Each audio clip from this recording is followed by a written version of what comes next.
ஸ்ரீ குருவே நம. அனைவருக்கும் வாழ்த்துக்கள். மகாபாரதம். மகாபாரதத்தில் துரோணாச்சாரியார் அஸ்தினாபுரத்தை சேர்ந்த ராஜகுமாரர்கள், அதாவது அஸ்தினாபுரத்தை சேர்ந்த கௌரவர்களுக்கும் பாண்டவர்களுக்கும் வில்வித்தை சொல்லி கொடுத்துன்னு இருக்கிறார்.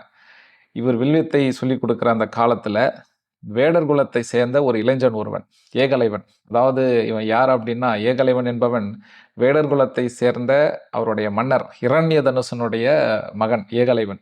இவனுக்கு வில்வித்தை கத்துக்கணும்னு ரொம்ப ஆர்வம். அந்த ஆர்வத்தின் நிமித்தமா துரோணாச்சாரியார் கிட்ட போய் கத்துக்கணும்னு சொல்லிட்டு, துரோணாச்சாரியார் இந்த கௌரவர்களுக்கும் பாண்டவர்களுக்கும் சொல்லிக் கொடுக்குற அந்த பயிற்சி களத்துக்கு ஏகலைவன் போறான். ஏகலைவன் போற அந்த நேரம் துரோணாச்சாரியார் அங்க இல்ல. மற்ற அரச குமாரர்கள்லாம் இருக்கிறாங்க. அந்த பயிற்சி களத்துக்குள்ள போய் ஏகலைவன் உள்ள போனதும், மற்ற அரச குமாரர்கள்லாம் இவனை பார்த்துட்டு அவங்களுக்குள்ளே பேசிக்கிறாங்க. யார் இவன்? இவன் ஏன் இங்க வந்தான்? இவனை பார்த்தா வேடர் குலத்தை சேர்ந்தவன் மாரி இருக்கிறான். இவன் எப்படி இங்க நம்மளோட வந்து கத்துக்க முடியும்? அப்படியே இவன் வந்தாலும் துரோணாச்சாரியார் என்ன இவர் எப்படி இவனை சேர்த்துக்க முடியும்னு சொல்லி அவங்களுக்குள்ளே பேசிட்டு இருக்காங்க. அர்ஜுனன் மட்டும் ஏகலைவனை பார்க்குறான். அவனுடைய ஏகலைவனுடைய துடிப்பு, ஏகலைவன் வில்ல ஏந்தின்னு இருக்கிற அந்த விதம் தன் தோள்ல, இதெல்லாம் பார்த்துட்டு வில் வித்தை வீரனாவறதுக்கான எல்லா லட்சணங்களும் இவன்கிட்ட இருக்குது அப்படின்னு சொல்லிட்டு ஏகலைவன் கிட்ட போய் கொஞ்ச நேரம் பேசிட்டு இருக்கான். இவன் பேசின்னு இருக்கிற அந்த நேரம் துரோணாச்சாரியார் பயிற்சி களத்துக்கு உள்ள வரார். உடனே எல்லா மாணவர்களும் ஒன்று சேர்ந்து துரோணாச்சாரியரை வணங்குறாங்க. ஏகலைவன் மட்டும் ஒரு ஓரமா நிக்கிறான். தான் கொண்டு வந்த அந்த வில்லையும் அம்பையும் ஓரமா வச்சுட்டு ஏகலைவன் வந்து நின்னுன்னு இருக்கிறான். துரோணாச்சாரியார் ஏகலைவனை பார்க்கிறார். பார்த்த உடனே ஏகலைவன் ஓடி போய் துரோணாச்சாரியார் கிட்ட தன்னை அறிமுகப்படுத்தி நமஸ்காரம் பண்றான். மகா வீரரே, என் பேர் ஏகலைவன். காட்டு குலமகன். காட்டு குலமகன் ஹிரண்ய தனுசனுடைய மன்னருடைய மகன் நான் ஏகலைவன். வில்வித்தை கத்துக்கிற ஆர்வத்துல உங்ககிட்ட வந்திருக்கிறேன். என்னையும் நீங்க ஒரு மாணவனா சேர்த்துக்கின்னு எனக்கு குருவா இருந்து இந்த கலையை முழுசா போதிக்கணும்னு கேட்டுக்கிறேன்னு சொல்லி காலில் சாஷ்டாங்கமா விழுந்தான். துரோணாச்சாரியார், எழுந்திரு இளைஞனே, எழுந்திரு. உன்னுடைய வில்வித்தை ஆர்வம் ரொம்ப சிறப்பானது, உன்னை நான் பாராட்டுறேன். ஆனா இதெல்லாம் அஸ்தினாபுரத்தினுடைய ராஜகுமாரர்கள். இவங்கெல்லாம் யார் தெரியுமா? அஸ்தினாபுரத்தினுடைய ராஜகுமாரர்கள் கத்துக்கிற இடம் இது. இங்க எப்படி உன்னை எப்படி நான் இங்க சேர்த்துக்க முடியும் அப்படின்னு கேட்கிறார் துரோணர். ராஜகுமாரர்கள் கத்துக்கிற இடம் அப்படின்னா, நானும் என்னுடைய தந்தையும் ஒரு அரசர் தான். காட்டு குலமகன், காட்டு வேடனுடைய மன்னர் இரண்ய தனுசனுடைய மகன் நான். அந்த வகையில நானும் ஒரு அரசனுடைய மகன் தானே, என்ன சேர்த்துக்கலாம்ல அப்படின்னு கேட்கிறான். அதாவது அஸ்தினாபுரத்தை சேர்ந்த ராஜகுமாரர்கள் கத்துக்கிற இடத்துல ஒரு காட்டு குடிமகன் எப்படி இங்க இவங்களோட சேர்ந்து சமமா எப்படிப்பா கத்துக்க முடியும்? குருதேவரே, நான் வில்வித்தைய கத்துக்கணுன்ற ஆர்வத்தால உங்ககிட்ட நான் பேசிக்கிறேன். நான் பேசுறதுல ஏதாவது தவறு இருந்தா என்ன மன்னிக்கணும். நான் பேசுறதுல ஏகலைவன் சொல்றான். ஒரு ஆர்வத்துல இந்த இந்த கலைய கத்துக்கணுன்ற ஒரு ஆர்வத்துல உங்ககிட்ட நான் பேசிட்டு இருக்கேன். நான் ஏதாவது தப்பா பேசினா என்ன மன்னிச்சிருங்க. வித்தைக்கு முன்னாடி எல்லாரும் சமம் தானே. மனிதர்கள்ல தானே வேற்றுமை உண்டு. வித்தை எல்லாருக்கும் சமமான ஒரு விஷயம் தானே. அதெல்லாம் பேசுறதுக்கு நல்லா இருக்கும்பா.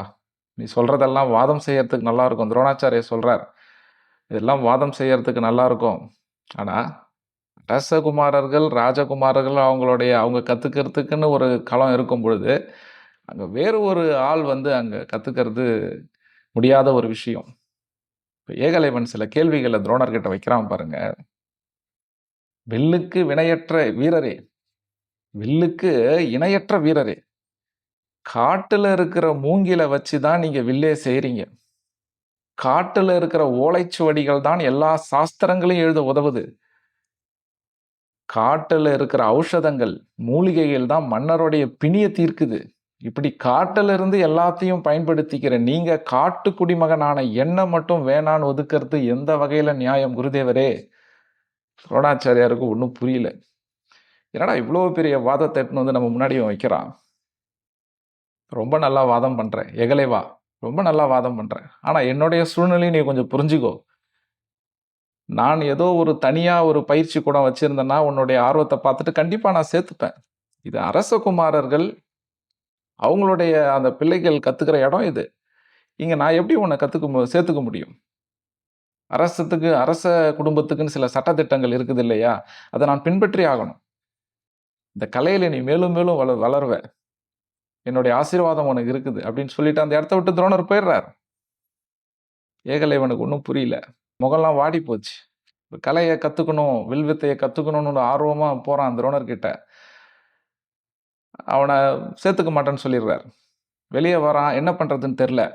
முகம் வாடனாலும் மனசு வாடல ஏகலைவனுக்கு. தெய்வத்தால் ஆகாது எனினும் முயற்சிதன் மெய்விருந்த கூலி தரும். வள்ளுவர் சொல்லிடுறாரு இல்லையா? என்ன பண்றதுன்னு யோசிக்கிறான். இந்த கலையை கத்துக்கணும்னு முடிவு பண்ணியாச்சு, என்ன பண்றது? நேரா காட்டுக்கு வரான். துரோணரை மாதிரியே ஒரு மண் பதுமை செய்கிறான். துரோணரை தன்னை குருவா அவன் ஏத்துக்கினான் மனசுல. ஏத்துக்கவே தான் அங்க போய் அவர்கிட்ட கேட்டான், மன்றாடனான். என்னை எப்படியாவது உங்க மாணவனா சேர்த்துக்குங்க அப்படின்னு. ஆனா முடியாதுன்னு சொல்லி அனுப்பிச்சிடுறார்.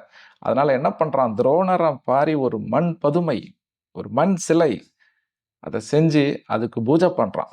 பூஜை பண்ணிட்டு அந்த மண் பதுமை இவனுக்கு வில்வித்தைய சொல்லி கொடுக்கிற மாதிரி தானே பாவனை பண்ணிக்கின்னு வில்வித்தைய பயிற்சி பண்ண ஆரம்பிக்கிறான்.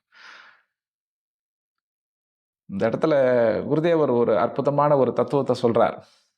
குருதேவர், என்னுடைய குருதேவர் ஸ்ரீ ஞானஜோதி சம்பங்கி சுவாமிகள், அவர் எழுதிய ஞான பாரத்ல இருந்து தான் எல்லாம் பார்த்துட்டு இருக்கோம். இந்த சேனல் முழுவதும் நம்ம பார்க்கறது எல்லாமே அவருடைய எழுத்துக்கள், அவருடைய தத்துவங்கள் தான். இங்க ஒரு ஒரு இடம் அவர் சொல்றாரு பாருங்க. மனித எண்ணங்கள் தீங்கில்லாததாகவும் தூய்மையாகவும் அமைந்து விட்டால் மனிதனுக்குள்ளே இருக்கின்ற தெய்வீகம் வீறு கொள்ளும்.